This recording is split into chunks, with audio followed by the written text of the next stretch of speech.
नमस्कार बच्चों, कैसे हैं आप सब। आशा करती हूँ आप सभी अच्छे होंगे, स्वस्थ होंगे, खुश होंगे और अपनी पढ़ाई भी अच्छे से कर रहे होंगे। तो जैसा कि आप सभी जानते हैं, मैं हूँ आपकी हिंदी की अध्यापिका और मैं स्वागत करती हूँ आप सभी का आईसीटी वर्चुअल क्लासरूम में। और आज हम यहाँ पर एकत्रित हुए हैं पढ़ने के लिए क्लास 12 की हिंदी। क्लास 12 की हिंदी में हम पढ़ रहे हैं यहाँ पर अपनी आरोह पाठ्य पुस्तिका भाग 2 का चैप्टर राम लक्ष्मण और परशुराम संवाद। तो हमारा ये जो चैप्टर है, हम इसका यहाँ पर भावार्थ पढ़ रहे हैं और साथ ही हम इसको यहाँ पर एक्सप्लेन भी आप लोगों के लिए कर रहे हैं और साथ ही जो कठिन शब्द हैं उनके अर्थ भी आपको यहाँ पर क्लियर करवा रहे हैं। और साथ ही आज हम इस पाठ से जुड़े हुए जो प्रश्न उत्तर है उनको भी करने वाले हैं। तो बिल्कुल आप कंटिन्यू करेंगे वहीं से जहां आपने अपनी कॉपी में पिछले लास्ट सेशन में छोड़ा था।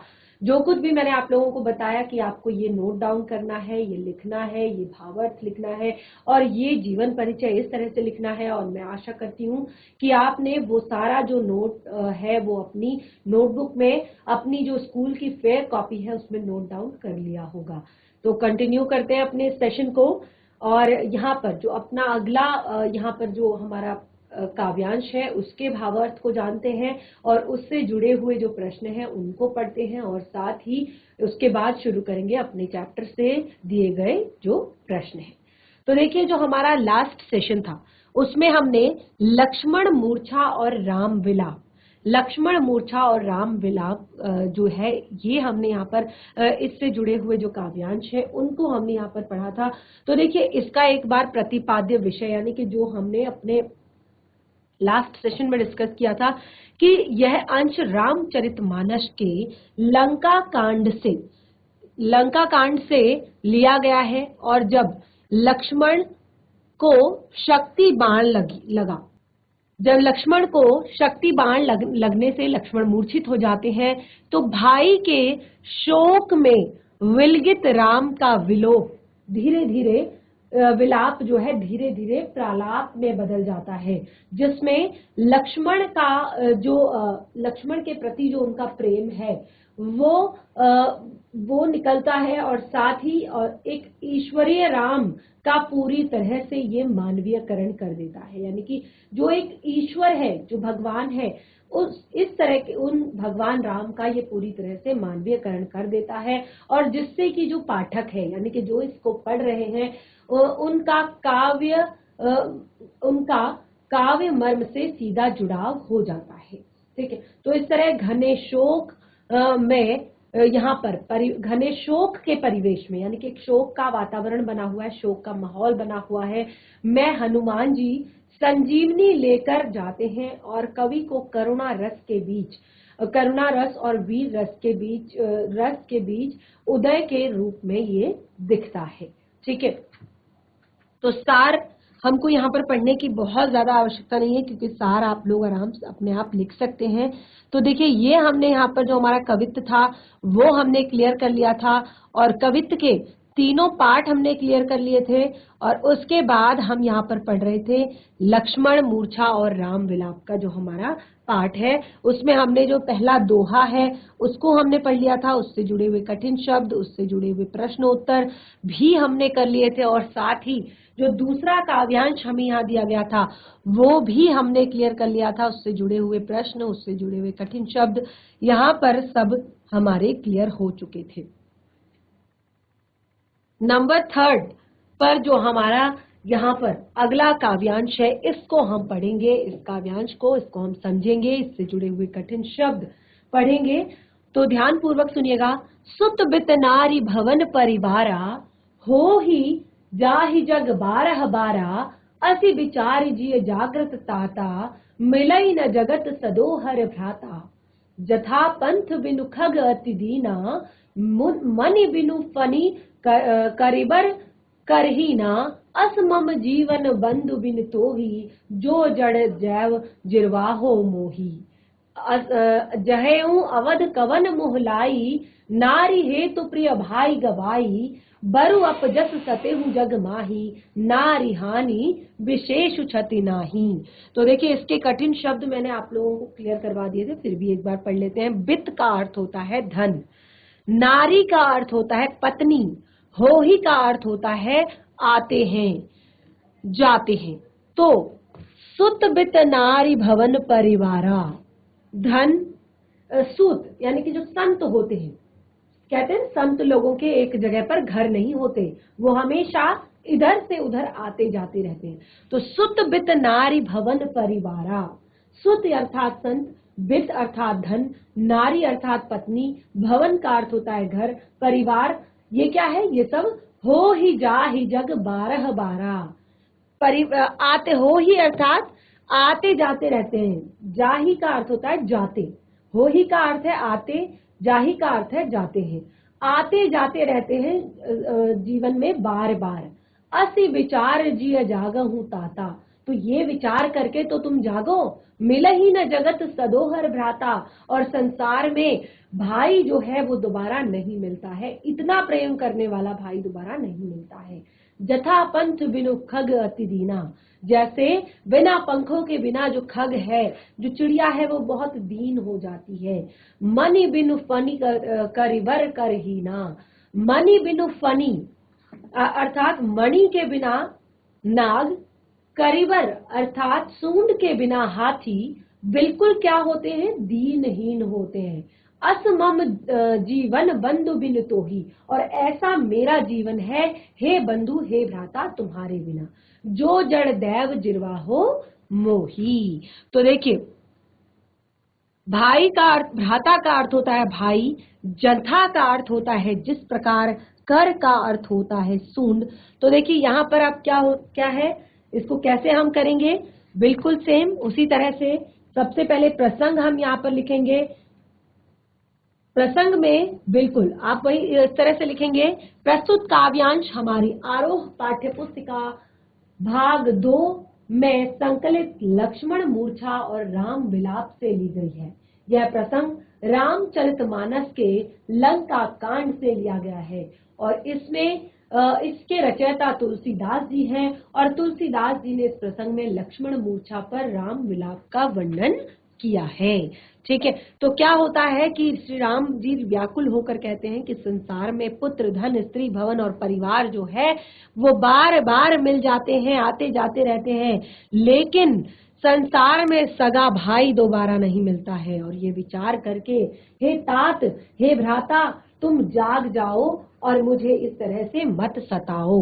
आगे कहते हैं कि जिस प्रकार पंख के बिना पक्षी और फनी के बिना नाग और सूंड के बिना हाथी जो है दीन है, उसी प्रकार तुम्हारे बिना मेरा जीवन भी व्यर्थ है।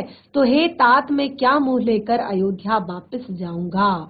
ठीक है, तो ये क्लियर हो गया आप सभी को। अब यहाँ पर काव्यांश से जुड़े हुए प्रश्न, काव्यांश के आधार पर राम के व्यक्तित्व की टिप्पणी कीजिए।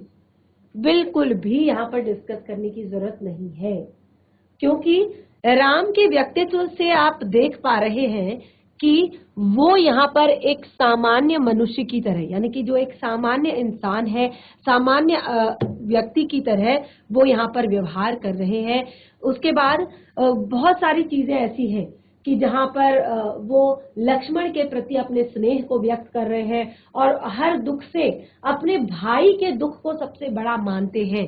तो देखिए ये तो राम का व्यक्तित्व हो गया। अगला है, राम ने भ्रात प्रेम की तुलना किसे किसे हीन माना है।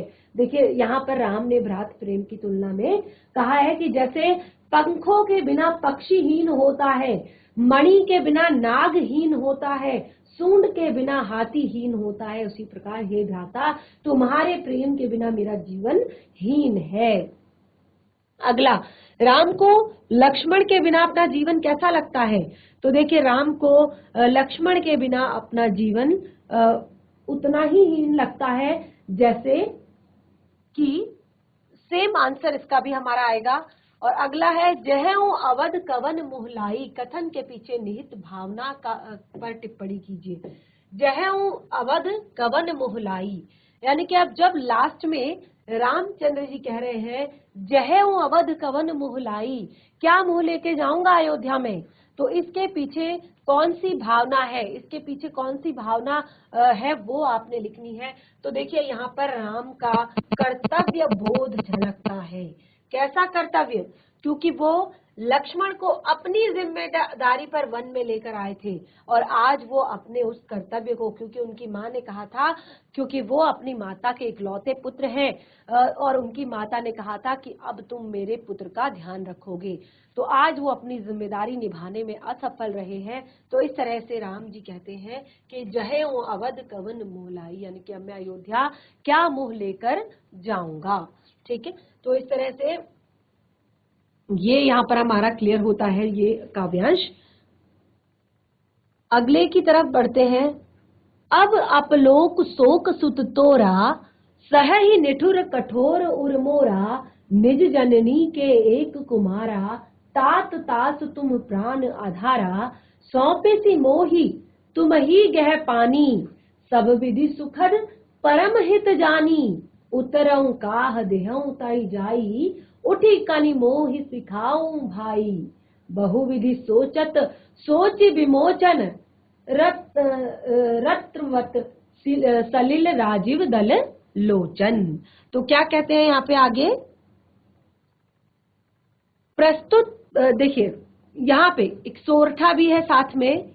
उमा एक अखंड रघुराई, नर गति भगत कृपाल दिखाई, प्रभु विलाप सुनि कान, बिलक भय बानर निकर, आए गयऊ हनुमान, जिमि करुणा मह वीर रस। ठीक है, तो यहाँ पर क्या कह रहे हैं, अपलोकु, अब अपलोक शोक सुत तोरा। ठीक है, अपलोकु का अर्थ होता है अपयश, सहाह का अर्थ होता है सहन करना, निदुर का अर्थ होता है कठोर, उर का अर्थ होता है हृदय, निज का अर्थ होता है अपनी, जननी का अर्थ होता है माँ, कुमारा का अर्थ होता है पुत्र, तात का अर्थ होता है पिता, तासु का अर्थ होता है उसके, प्राण आधारा अर्थात प्राणों का आधार, सोएसी यानी कि सौंपा था, मोहे मुझे, गाही पकड़कर यानी हाथ, हित हितैषी, जानी जानकर, उतरऊ उत्तर, काह क्या, ते ही उसे, किन क्यों नहीं, स्वतन सवत्र चूता है। ठीक है, सलिल जल, राजीव कमल, गति दशा, प्रलाप अर्थात तर्कहीन वचन प्रवाह, लगातार जो प्रलाप, देखिए उनका जो एक विलाप था अब वो प्रलाप में बदल गया है। जो वो एक विलाप कर रहे थे अपने भाई के दुख में, अब वो विलाप प्रलाप में बदल गया है, यानी कि अब तर्कहीन प्रवाह होने लगा है उनके मुंह से कि ऐसा होगा तो मैं क्या जवाब दूंगा, ये हो जाएगा तो मैं क्या कहूंगा, मुझे दुनिया क्या कहेगी, मैं कैसे तुम्हारे बिना रहूंगा। एक के बाद एक के बाद एक के बाद एक के बाद तर्कहीन प्रवाह उनका चल रहा है, वचनों का प्रवाह। ठीक है, इसी तरह से विकल का अर्थ होता है परेशान, निष्कर का अर्थ होता है समूह, जिमी का अर्थ होता है जैसे। तो बिल्कुल यहाँ पर इस काव्यांश से जुड़े हुए कठिन शब्द भी आपको क्लियर कर दिए गए हैं। अब हम फिर से आते हैं प्रसंग की तरफ। तो देखिए प्रसंग आप बिल्कुल वैसे ही लिखेंगे। प्रस्तुत काव्यांश हमारी पाठ्य पुस्तिका आरोह भाग 2 से ली गई है। 2 में संकलित लक्ष्मण मूर्छा और राम विलाप से ली गई है। इसके रचयिता गोस्वामी तुलसीदास जी हैं और इस प्रसंग पर लक्ष्मण मूर्छा पर राम के विलाप व हनुमान के वापस आने का वर्णन किया गया है। और ये वर्णन किस प्रकार से है कि लक्ष्मण के होश में न आने पर, अब जब लक्ष्मण होश में नहीं आए हैं तो राम जी विलाप करते हुए कहते हैं कि मेरा निष्ठुर व कठोर हृदय अपयश और तुम्हारा शोक दोनों को सहन करेगा। मेरा जो ये निष्ठुर हो चुका हृदय होगा, कठोर हो चुका ये हृदय होगा, संसार में अपयश को और साथ ही तुम्हारे शोक को, तुम्हारे जाने का जो दुख है, तुम्हारा जो शोक है उसको सहन करेगा। हे तात, हे भाई, तुम अपनी माता के एक ही पुत्र हो और साथ में तुम तो उनके प्राणों का आधार हो, वो तुम्हें लेकर ही जीती है और अब उसने सब प्रकार के सुख देने तथा परम हितकारी जानकर तुम्हें मुझे सौंपा था। यानी कि क्योंकि राम पर सब अपने से ज्यादा भरोसा करते हैं, राम को सबसे ज्यादा मानते हैं, तो उनकी जो माता जी है उन्होंने राम को परम हितैषी जानकर, ये जानकर कि राम तो सबके दुखों को दूर करने वाले हैं, तो वो मेरे बेटे को कैसे दुख देंगे, मेरे बेटे को तो वो सुख ही देंगे, ये सोचकर उन्होंने तुम्हें मुझे सौंपा था। अब मैं उन्हें क्या उत्तर दूंगा, तुम ये सब मुझे स्वयं उठकर बताओ, क्योंकि अभी मुझे कुछ समझ में नहीं आ रहा है। मैं कैसे उत्तर दूंगा तुम्हारी माता को, क्या मुंह दिखाऊंगा अयोध्या को, तो आप ये सब बातें मुझे खुद उठकर बताओ। इस तरह राम ने अनेक प्रकार से विचार किया और उनके कमल रूपी जो सुंदर नयन है उनसे आंसू टपकने लगे, उनसे आंसू बहने लगे। और शिव जी कहते हैं, क्या कहते हैं, हे उमा, शिव जी क्या कहते हैं, हे उमा, अब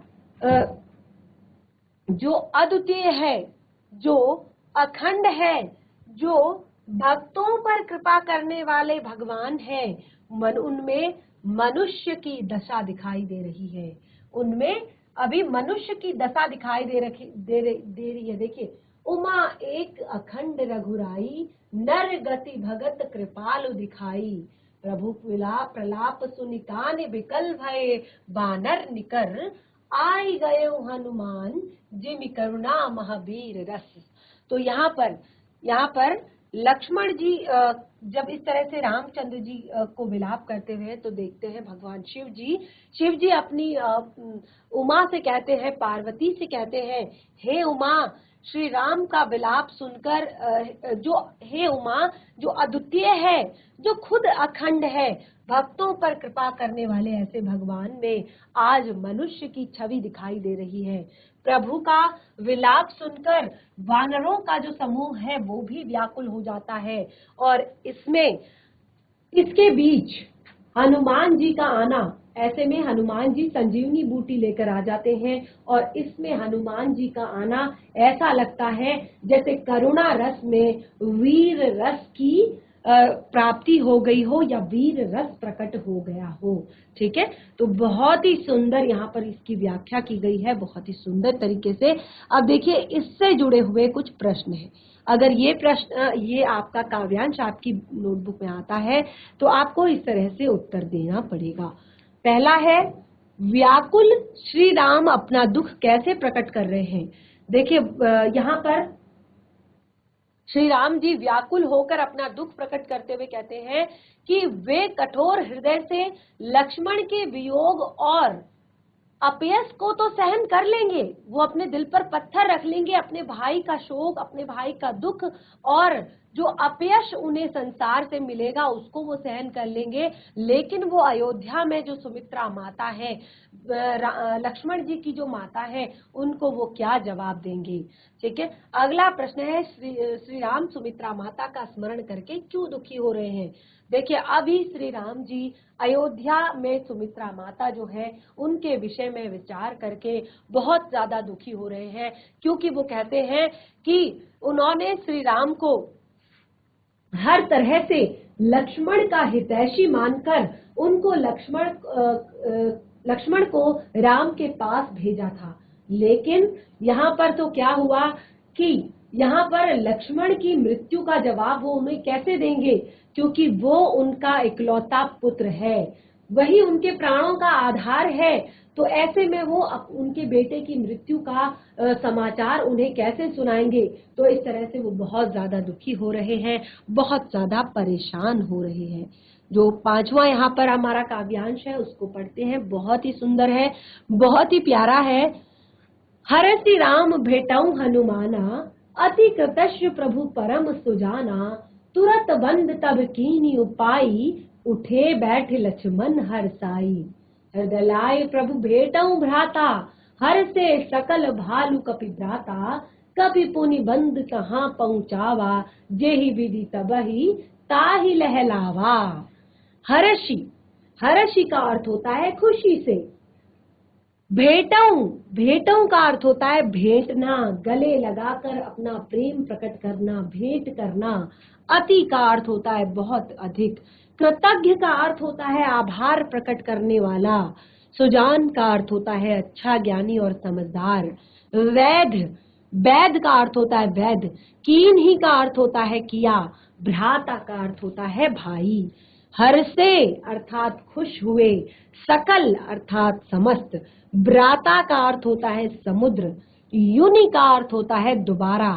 ताही उसको। लद आवा का अर्थ होता है लेकर आए थे। तो बहुत ही सुंदर प्यारी पंक्तियां हैं। देखिए बहुत ज्यादा एफर्ट लगाने की जरूरत नहीं है, आसानी से समझ में आ रही है। हरसि राम भेटऊ हनुमाना, अति कृतस्य प्रभु परम सुजाना। तुरत बंद तब कीनी उपाई, उठी प्रभु लक्ष्मण हरसाई। सेम प्रसंग लिखेंगे। प्रस्तुत काव्यांश हमारी पाठ्य पुस्तक आरोह भाग 2 में संकलित लक्ष्मण मूर्छा और राम विलाप से लिया गया है। यह प्रसंग रामचरितमानस के लंका कांड से लिया गया है, जिसके रचयिता गोस्वामी तुलसीदास जी हैं। और इस प्रसंग में लक्ष्मण के उठकर स्वस्थ होने और सभी के प्रसन्न होने की बात का वर्णन किया गया है। ठीक है, या सभी की प्रसन्नता का वर्णन किया गया है। तो व्याख्या क्या है? हनुमान के आने पर राम ने प्रसन्न होकर उन्हें गले से लगा लिया। अब जब हनुमान जी, रामचंद्र जी इतने ज्यादा दुखी थे, तो उस समय पर जैसे कि हमने कहा कि ये तो ऐसा हो गया कि करुणा रस में वीर रस प्रकट हो गया अचानक से। क्योंकि रामचंद्र जी जहां पर रो रहे थे, जहां विलाप कर रहे थे कि अब तो समय बीत चुका है, अब शायद कुछ उपाय नहीं हो पाएगा, लेकिन जब हनुमान जी प्रकट होते हैं, हनुमान जी आते हैं, तो रामचंद्र जी खुश होकर, प्रसन्न होकर उन्हें गले से लगा लेते हैं।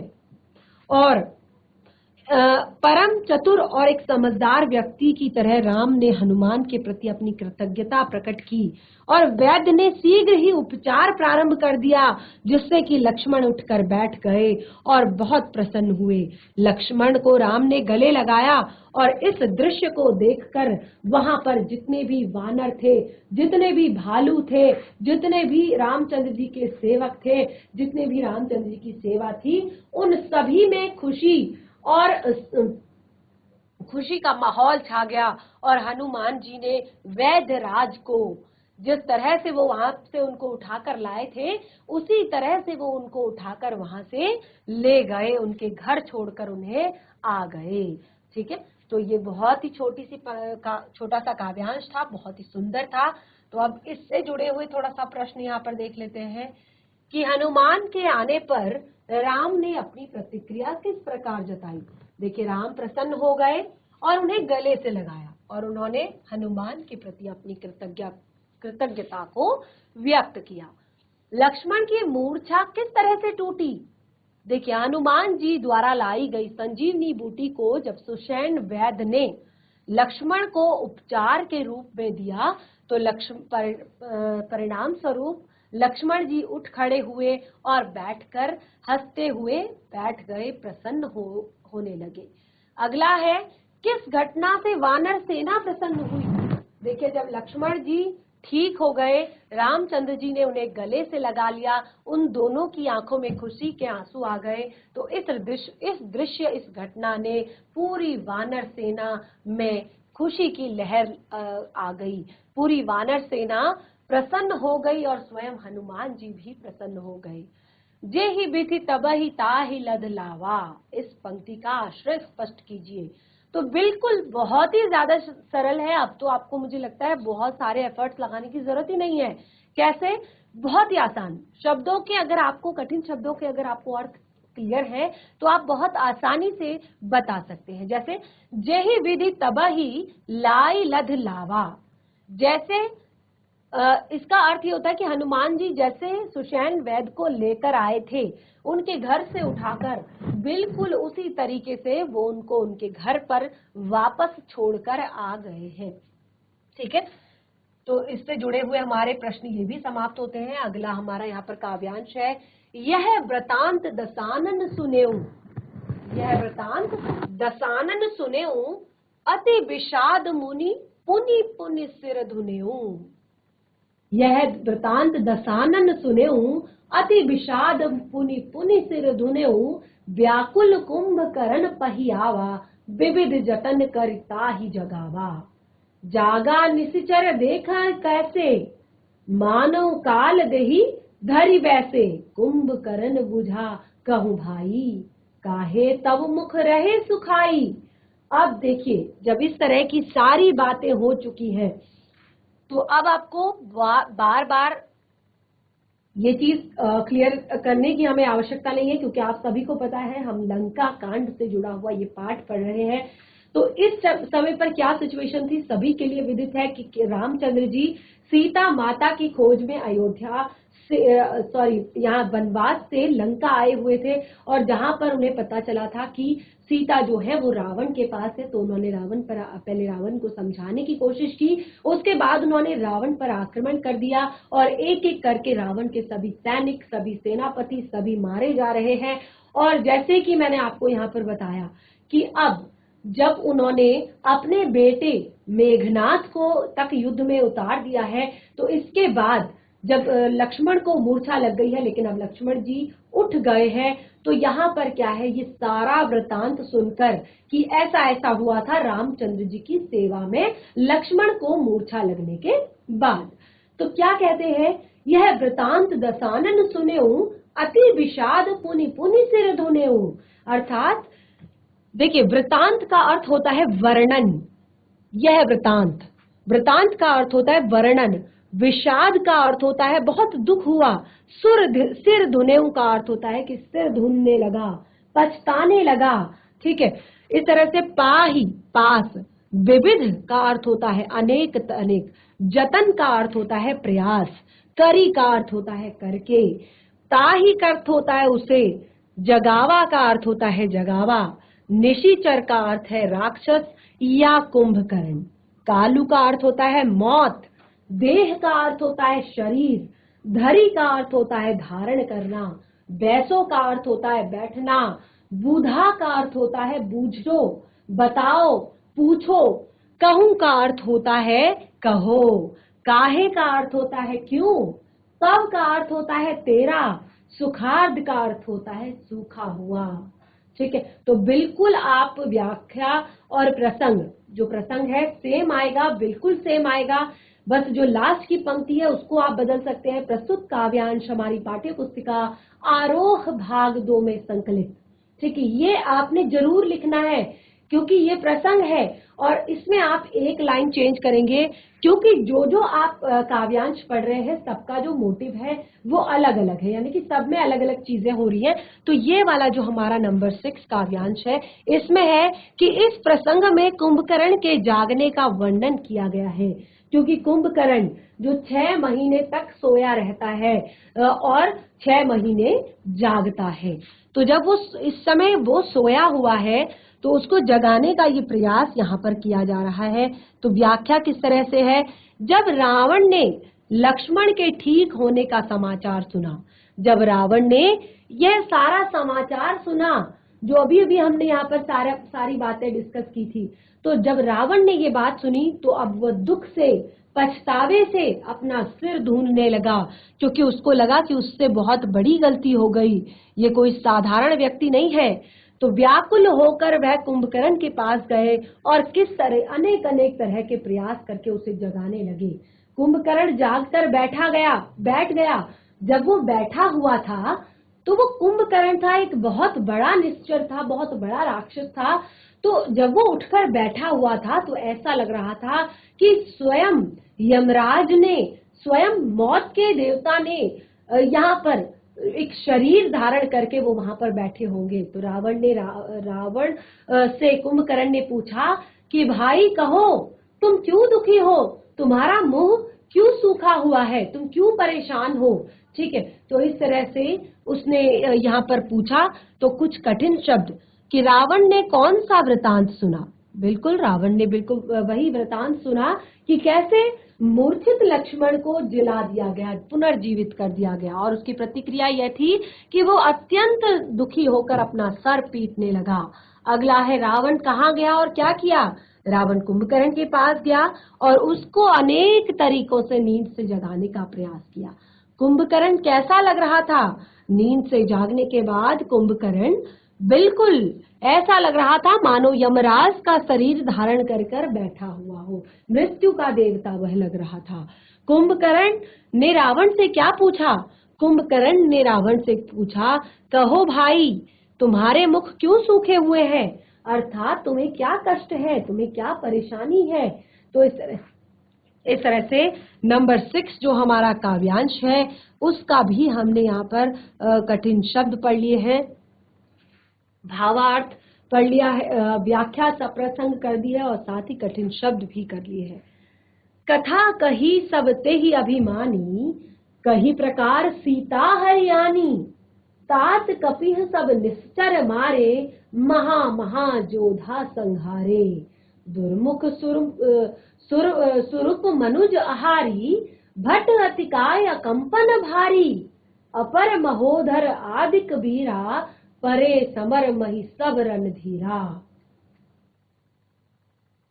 दोहा भी है यहाँ पर साथ में, सुनी दस कंधर बचन तब, कुंभकर्ण बिलखान, जगदबा हरियाणी अब, सठ चाहत कल्याण।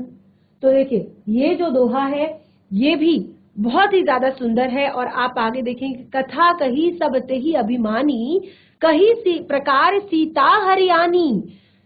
पूरी जो कथा थी, जो भी रावण की जो पूरी कथा थी, देखिए कथा का अर्थ होता है कहानी, तेही का अर्थ होता है उस, जही का अर्थ होता है जिस, हरि का अर्थ होता है हरण करना, आनी का अर्थ होता है लाए, कपि नहीं का अर्थ होता है हनुमान या वानर, महा महा का अर्थ होता है बड़े बड़े, जोधा का अर्थ होता है योद्धा, संहारे का अर्थ होता है संहार करना, दुर्मुख का अर्थ होता है राक्षस, सरयू का अर्थ होता है देवताओं का शत्रु इंद्रजीत, मनुज आहारी जो नरांतक होता है, भट्ट का अर्थ होता है योद्धा, अतिकाय का अर्थ है एक राक्षस, आयरु का अर्थ है दूसरा, महोदर का अर्थ है राक्षस का नाम, आदिक का अर्थ होता है आदि। तो यहाँ पर देखिए बहुत सारे राक्षसों के नाम भी बताए गए हैं। बिलखान का अर्थ होता है दुखी, जगदम्बा का अर्थ होता है जगत जननी, हरि का अर्थ होता है फिर से हरण करना। तो देखिए अब सेम प्रसंग रहेगा, लास्ट की जो पंक्ति है वो भी इसमें भी चेंज हो जाएगी। तो वो पंक्ति क्या है कि इस प्रसंग में कुंभकर्ण व रावण के वार्तालाप का वर्णन किया गया है। व्याख्या, अभिमानी रावण जिस प्रकार सीता का उसने हरण किया था और उसके बाद तक की जो भी कथा थी उसने सारी वो कथा कुंभकर्ण को सुना दी और रावण ने बताया कि हे तात, हे भाई, हनुमान ने सारे राक्षसों को मार डाला है और उसने बहुत सारे महान महान योद्धाओं का भी संहार कर दिया है। दुर्मुख, देव शत्रु, नरातक, महायोद्धा, अतिकाय, अकंपन, महोधर आदि अनेक जो मेरे वीर योद्धा थे वो भी युद्ध भूमि में मरे पड़े हैं। तो कुंभकर्ण बिलखने लगा और बोला, अरे मूर्ख, जगत जननी जानकी को चुराकर अब तू कल्याण चाहता है? हे मूर्ख, जगत जननी जानकी को चुराकर अब तू कल्याण चाहता है? यह संभव नहीं है। देखिए क्या कहा था यहाँ पर विभीषण ने, सुन दस कंधर बचन तब, कुंभकर्ण बिलखान, जगदम्बा हरियाणी अब, सठ चाहत कल्याण। वो क्योंकि उसको भी पता है, जैसे कि मैंने आपको बताया कि संसार में जब भी पाप बढ़ता है, लोगों पर अत्याचार बढ़ता है, तो कोई न कोई शक्ति है जो उनको बचाने के लिए आती है। तो इसी तरह से रावण का अत्याचार उस समय पर बहुत ज्यादा बढ़ गया था, रावण का पाप बहुत ज्यादा बढ़ गया था।